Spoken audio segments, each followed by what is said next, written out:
YCP నేత మాజీ మంత్రి పేర్ని నాని మాట్లాడుతున్నారు. ఇప్పుడు లైవ్ చూద్దాం.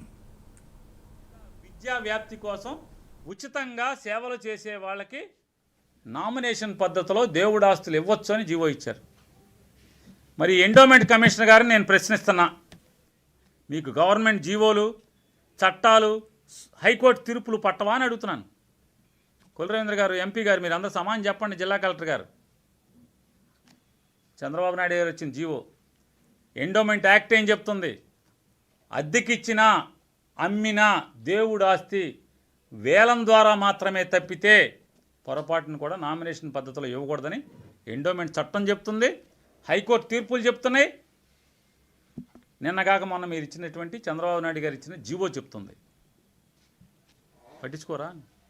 అయిన్ని అధిగమిస్తూ తొంగలో తొక్కుతూ మరి లాభాపేక్ష లేనప్పుడు ఈ కోట్లు డబ్బులు ఎక్కడి నుంచి వస్తాయి? 56 రోజుల్లో మీకు అంటే 56 రోజుల్లో మీరు సుమారుగా 4 కోట్ల రూపాయలు మీరు ఖర్చు పెట్టారంటే, అంటే 56 రోజుల్లో ఎంత అంటే దీంట్లో 56 రోజులు ఉత్సవాలు చేయడానికి ఇప్పటికే 4 కోట్లు ఖర్చు పెట్టారంటే దాని మీద ఎంత వస్తుంది మీకు రెవెన్యూ?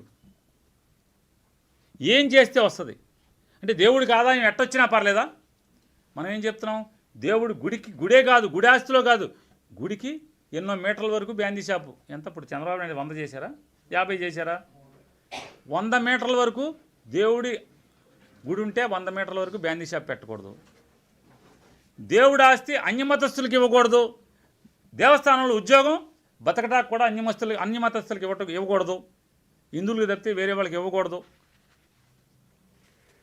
అంటే మరి ఎన్ని మాంసం కోట్లకి, నాన్ వెజిటేరియన్ రెస్టారెంట్లకు దేవుడి ఆస్తి ఇవ్వచ్చా? ఎట్టా అయినా ఆదాయం రావచ్చా? మరి బ్యాందీ షాప్కి, బార్కి ఇస్తే లక్షల్లో ఇస్తారు అద్దెలు. ఇస్తామా దేవుడి ఆస్తి? ఇవ్వం కదా. ఎట్టా వచ్చినా పర్లేదు ఆదాయం అని మాట్లాడే వాళ్ళకి చెప్తున్నాను నేను, ఇదంతా ధర్మమా ఇది అని అడుగుతున్నాను. రేపొద్దున ఈ మట్టి అంతా ఎవడు తీస్తాడు? 4 నుంచి 6 అడుగుల మేర తోలినటువంటి ఈ రబ్బీస్ మట్టి అంతా కూడా 30 ఎకరాలు ఖాళీ ఎవరు చేస్తారు? అంటే వ్యవసాయానికి పనికిరాదేగా. అంటే ఎవరు తీసుకోవాలి కౌలుకి?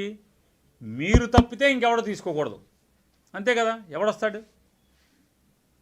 ప్రభుత్వం అండదండలు ఉంటే తప్పితే, మీరు తప్పితే ఎవడో తీసుకోకూడదు. దాన్ని ముందేం చేశారు? మీ ప్లాన్ ప్రకారం 99 ఏళ్లకి సంవత్సరానికి 500 చొప్పున లీజు తీసుకుందాం అనుకున్నారు.